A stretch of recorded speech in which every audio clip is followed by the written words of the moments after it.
Das spezielle Produkt, das auf dem iDotamix RT1170 basiert, hat mich besonders interessiert.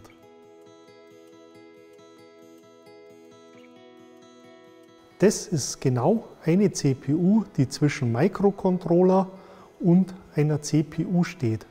Das heißt, die hat eine sehr hohe Performance und man hat dort erreicht, das erste Mal Highspeed-Schnittstellen wie Gigabit Ethernet in Verbindung mit TSN, Grafik und anderen Schnittstellen zu realisieren, die eben einen weiten Bereich anspricht für den Einsatz des Produktes. Das heißt, es kann gehen von der Medizintechnik bis hin zu einem sicherheitskritischen Produkt, eine Aufzugsteuerung oder eine Überwachung oder Gebäudeautomatisierung.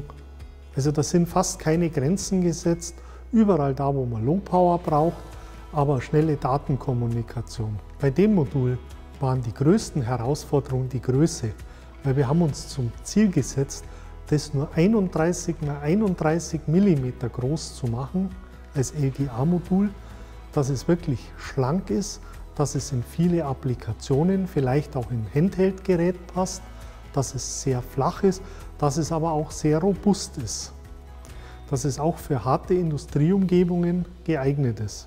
Speziell bei dieser Art von Modulen, wo wir einen bestehenden Formfaktor bei TQ haben, ist immer die Herausforderung, diese Bauteile wieder auf dieser gegebenen Fläche unterzubringen. Und hier geht manchmal der Platz doch relativ schnell aus.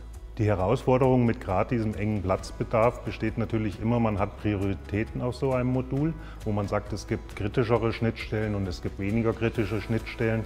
Und hier steht ganz am Anfang die Abstimmung mit dem Entwickler, um diese kritischen Stellen an dem Modul herauszufinden.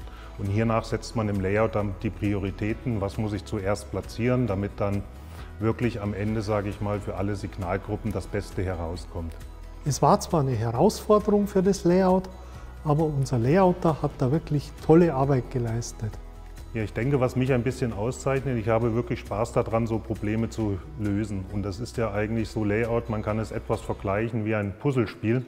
Man muss wirklich immer mal wieder probieren, man hat dann Fehlschläge drin, da darf man sich aber nicht entmutigen lassen, sondern man muss halt immer wieder versuchen, neue Lösungsansätze zu finden.